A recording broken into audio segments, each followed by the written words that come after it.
Hi there, if you're looking for a book review on A Court of Wings and Ruin by Sarah J. Maas, then you are definitely in the right place. So really quick synopsis. Basically, this is the third book of a three-part series so far. There's going to be like novellas and things coming after this, but this was supposed to be like the conclusion to the entire story. But I think it got big and now they're going to be making more novels and novellas and things like that. We continue on from the last two books, so if you haven't read the last two books, there are going to be spoilers throughout the review, even without the spoiler-free part of the beginning of this review for this book specifically. So go read those first, then come back to this book. Before I tell you to go, if you have not read the first two books,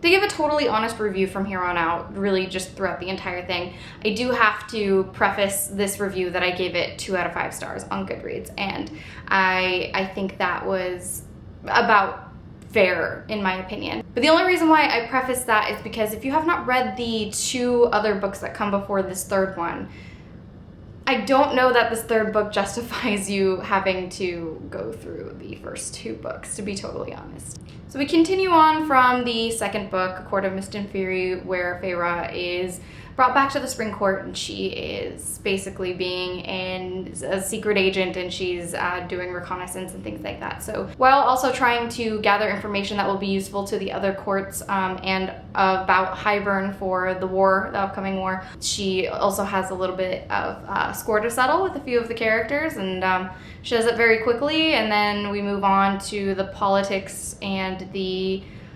action of the upcoming wars and battles and things like that. So really, that in like a really quick synopsis, that's what this book is about. I gave this book a 2 out of 5 stars on Goodreads.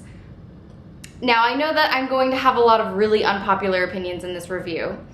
I will qualify all of those statements and all of those opinions with the fact that I don't think this was a bad story. In fact, I think it was a good story, and I thought it was entertaining, and I think that if you liked the first book especially, you will love this book. And I think that if you liked the first and second book, but you love the second book way more, then you may or may not like this book. Personally, I hated the first book. If it were not for a friend who actually got me both the first and second book as a gift, and if she had not assured me that the second book is worth reading, I never would have continued on with the series. So if you watch my reviews for the first and second book, you would know, and I will link those down below, that I was not a huge fan of the first book. I was glad that I read the second book. I really was. I really enjoyed the second book. That one had me on the edge of my seat. I was able to ignore or not even notice for the most part any of the editing and issues and things like that really irks me about the first and third book,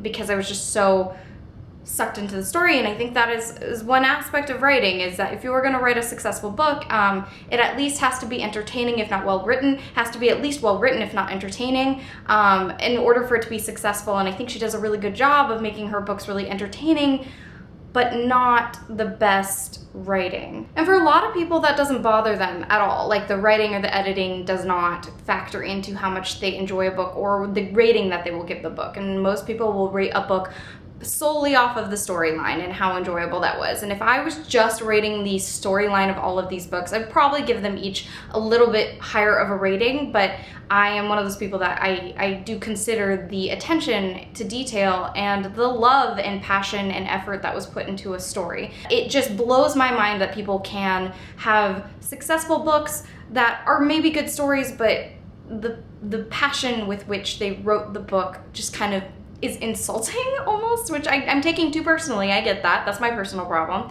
And if you think that that is wrong of me, then that's your opinion. But that's just how I feel. I'm putting a lot of money into these franchises, into these series, that I feel like if I am spending all that money and time and effort into them, I feel like I should get the same amount of time and effort back from the writing and editing process.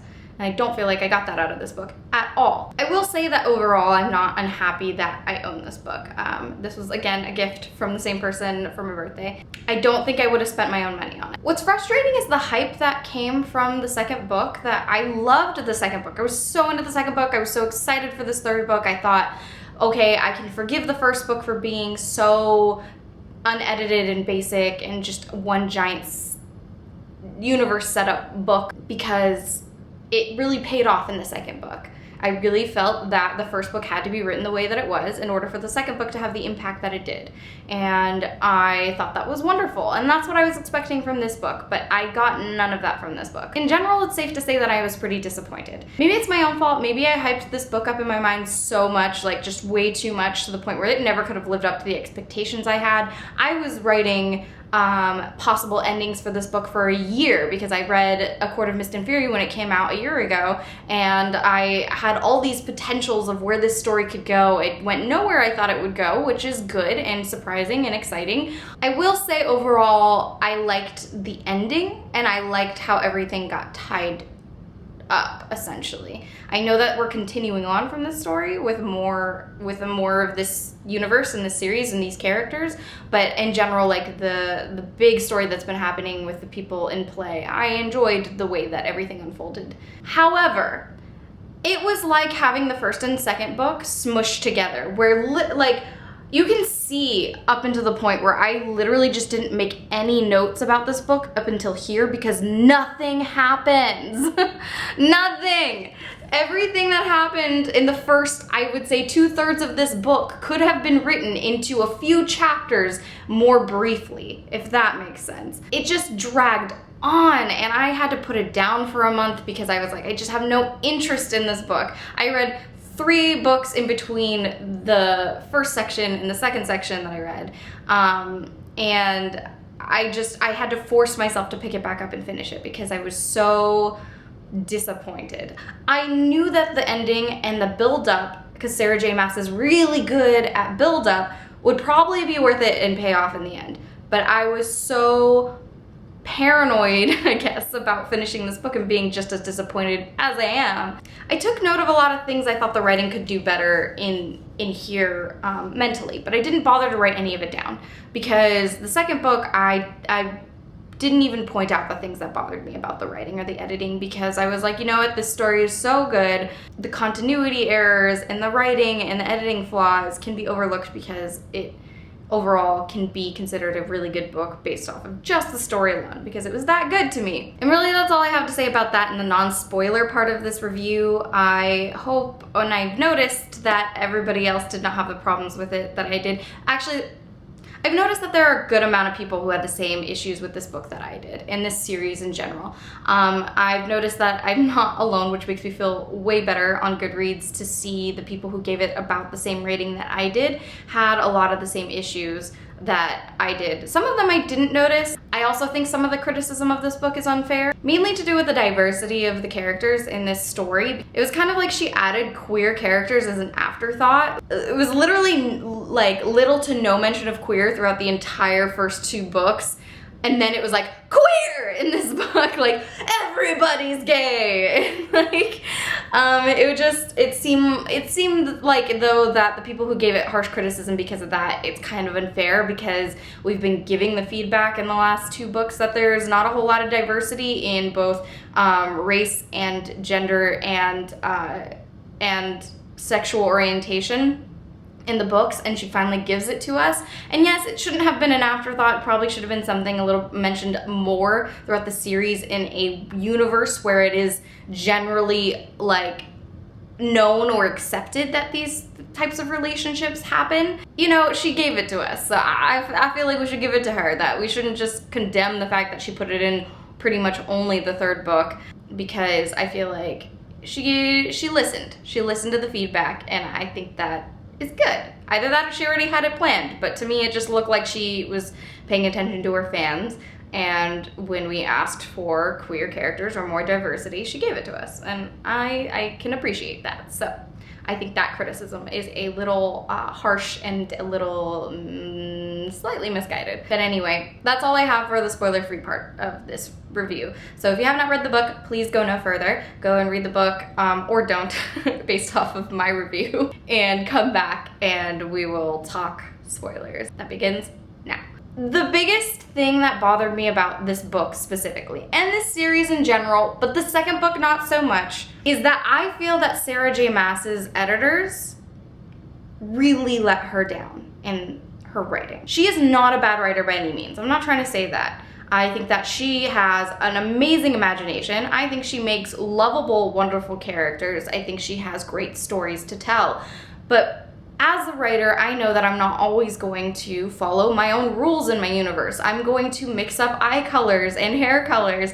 I'm going to have continuity errors, period, end of story, especially in a series of this magnitude. So it is the job and the responsibility of the editor and the publishers to read this book 100 times, however many times they have to, and point those things out so she can fix them. Because no writer is going to be able to do that for themselves. The whole point of having an editor is because you are too close to the project to properly write what you want to convey.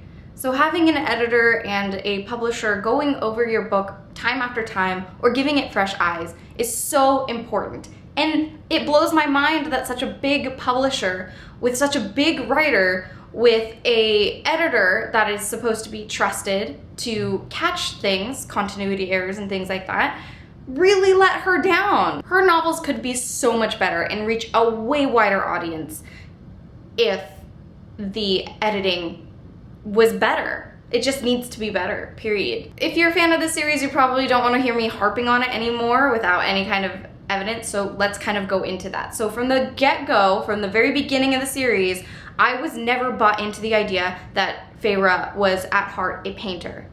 She just was not written with the perspective of a painter. I am friends with amazing artists.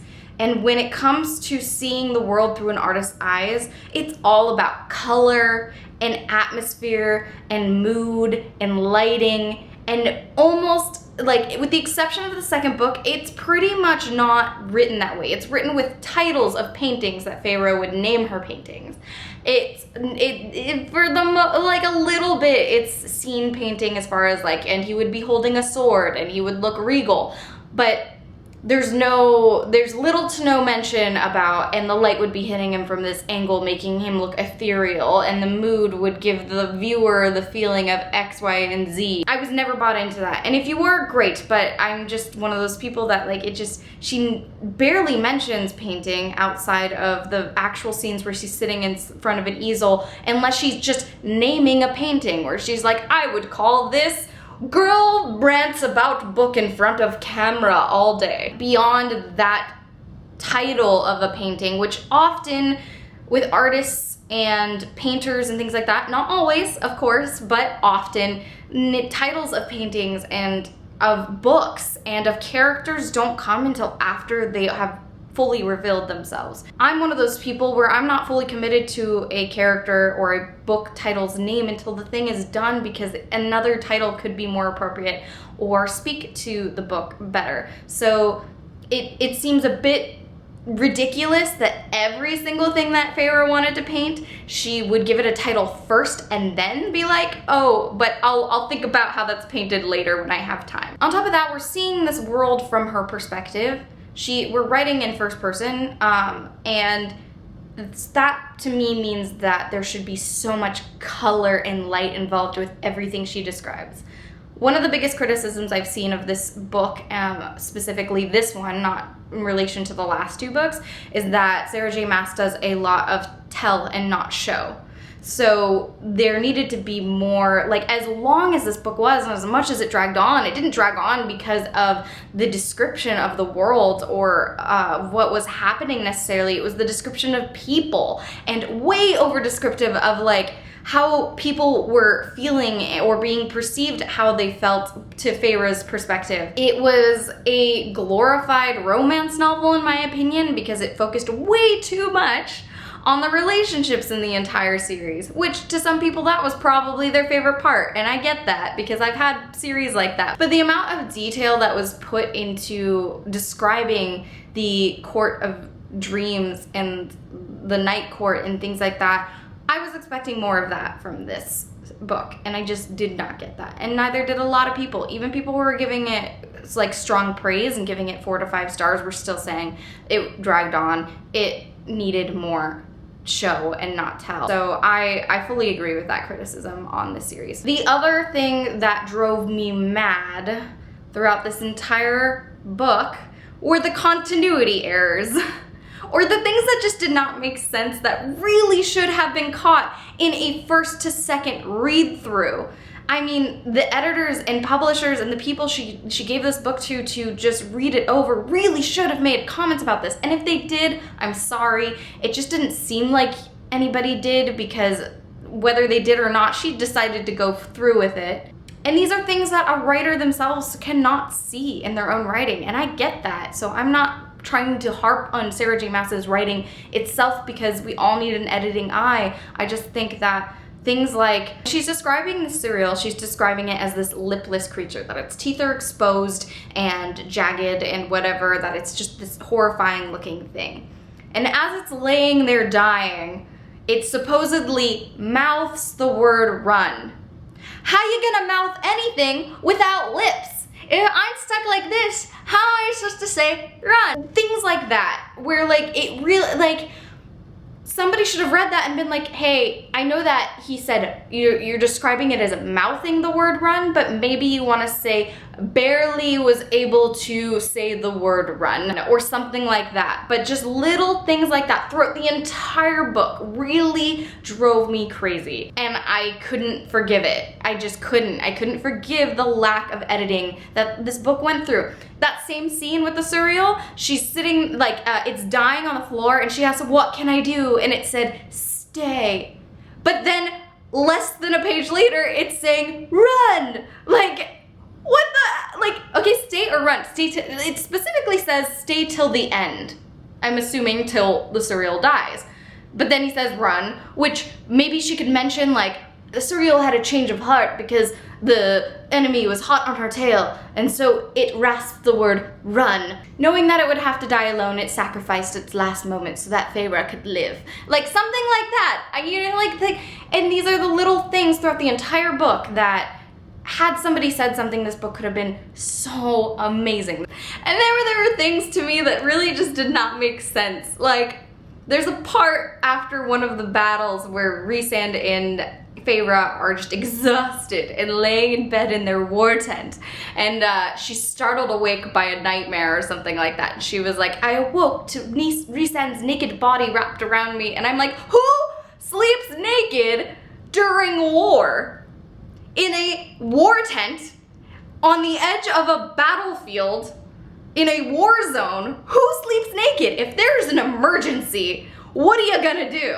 Like, it is a point in a lot of historical novels that the characters in the book sleep in their shoes, because if there is an emergency, they need to be able to get out in a fucking hurry. Now, I know in this whole entire universe, there like is a magic where like they could dress themselves just by snapping their fingers with magic, which is cool, and that could have been a point, but no, he gets out of bed like in a hurry, and she like writes in there that he has to like strap on his like sword and put on his pants and stuff like that, and I'm like, okay, in a situation where you could have excused the fact that yes, during a time of war in the middle of a battlefield in a war zone, no, people normally wouldn't sleep in the nude, but they're magic, so they could just magic their clothes on. But instead, she actually goes through the actual process of making him dress. It just doesn't make sense. Like, and these are the kinds of things that should have been caught during editing, but it wasn't, because it was just assumed to be a hit, which it was, which is the most frustrating part about it for me. Is like, books like this, I can forgive them for being successful despite the writing, but the amount of 4 to 5 stars this book is getting is not justifiable to me, because I, as a consumer, as a fan, demand more effort than that. It's frustrating. And maybe you don't relate to me on that, but you know, and that's fine, but and I'm not, you know, some other little things that bothered me, which I'm not surprised about, I wasn't expecting any different, is that we didn't have any major deaths. We had a couple of deaths. Even Amryn came back one way or another. I knew that everybody in the series was gonna come out relatively unscathed, but yeah, no. It's just one of those series, and that's fine. That's not something that I feel is necessary to making a good book, but the one thing that I thought was really annoying was all the pages dedicated to how everybody just knew that they weren't going to see each other again, that it was going to be their last moment with all of them in the room, that it was going, like, all this build up to somebody's going to die, but wait, we can bring people back from the dead. Also, Amarin is now a high fae, so loophole. The other thing about the writing that drove me crazy, and I have phrases like this too, but again, it comes down, like in my writing, you will see phrases like this as well, but that's where it comes down to your editors and the people that you have read through your novel, is to bring up these things. The entire book, I started taking a tally eventually, about where you see a lot of these post-its, is where I started actually taking a tally of how many times Feyre says, "I could have sworn." I just put a post-it with CHS on it, which is for could have sworn. It is okay for things to just be. And the thing that drove me crazy about could have sworn in this series specifically is that a lot of the time she'd say, like, she was describing the Phoenix Queen, cursed lady person whose name I can't remember. I could have sworn that the feathers were made of flames and that there were sparks coming from the, like, feathers or something like that, something to that effect. And then later on we and then I realized, oh, it's not that she could have sworn that's what was happening, it's that was what was happening. That is exactly how we are describing this bird, this phoenix. Its feathers are made of fire and they spark. And that is the truth. That is the hard actual fact of this universe and of this creature, is that is how it appears. So it's not that she could have sworn, it's that it was. And it is okay for things to just be. And the amount of times that could have sworn is used in this book is not justifiable to me. It can be used, and it can be used frequently if that is just the characteristic of the character, but it is also a way maybe to show character growth. Maybe she says could have sworn in the first 2 books because she's learning about the universe, but now she's a high lady of her own court in this magic universe and she has all of the powers. Therefore, at this point in her character growth, it shouldn't be could have sworn, it should just be, because she no longer is not convinced that magic is such an amazing thing. She is the amazing magic that is happening. So that was just like a huge missed opportunity for character growth, which unfortunately Sarah J. Maas, to me, in my opinion, is not good at character growth. It is very forced. I think she's good at building characters you can relate to and love and get really attached to, but as far as character growth itself, no. She really leaves a lot to be desired in that category. At least compared to other books that I'm currently or have read. Now, despite how much I am bagging on this book, overall, I didn't hate it. I really didn't. I thought a lot of the continuity and editing and publishing errors were unforgivable based off of how much money they're making off of this franchise. If you're gonna make so much money off of it, then I do believe that you should be spending more time, money, and effort into making a quality product. It's like if you're a video game lover, to me, it's like when you are so excited for a game to come out, and then the release date has been announced and the date comes along and you go to play the game and there are glitches up the fucking wazoo, the fucking story sucks, the voice acting sucks, and it's like, I waited in line overnight for this. I pre-ordered, so I gave you my money in advance. I have been devoted to this video game series, and this is the quality of shit you give me. I'm giving you so much of my money. I'm giving you so much of my time, which is more valuable than money. Time I will never get back. And that is the amount of effort you're gonna put into something that I love? Fuck you! And that's kind of how I feel about this series. I loved that second book. I really did.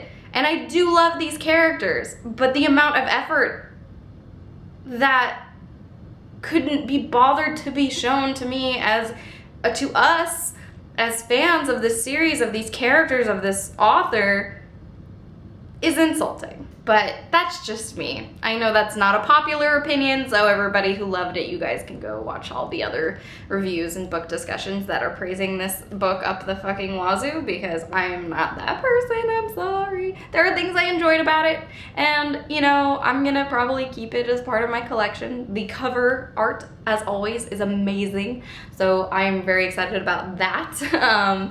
and it is a very attractive collection to have on your bookshelf.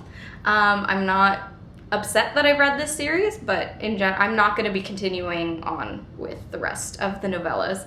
This is where it ends for me. I will not continue on with this series because unless I see some raving reviews, or unless some of my viewers come back to me and read it and say, hey, actually, you know what, they did a lot better this time, I'm not gonna bother giving my money, especially not with pre-orders. Like, if you want my patronage, like, honestly, I work really hard for my money, so you gotta kind of earn that. This series has lost me as a devoted fan. I won't say that I won't, like, if they come out with a movie, I'm not gonna say I won't see it. If they come out with novellas, I'm not gonna say I will never read them. But I'm gonna have to see some pretty convincing reviews in order to actually pick up the books and read them. And I will not be purchasing them from here on out. I will be renting them first or getting them secondhand, because I just don't feel that the series or the effort that was put into the series, and especially this last book, is deserving of my money. And I know I'm just one person, and I know that doesn't mean a whole lot, but, you know, I stick with my principles. So, yeah. I won't spend another 20 minutes ranting about it, so I'm going to go ahead and end my book review here. I would love to talk about this more at length. If you want to defend this book at all, feel free to leave comments, but just make sure they're respectful, because I'm trying to be as respectful as I can to this book and this series, because I did enjoy it, but I'm allowed to have my gripes. So be respectful, and I would love to have a conversation with you in the comments about this book and its merits and its faults. Let me know what you felt about the series, about the 3 different books. Let me know how you felt about this 3rd book, and if you thought it was an appropriate and meet expectations book to the end of a series, because, well, we know how I feel about it. Until my next book review, I will definitely see you guys later. Bye!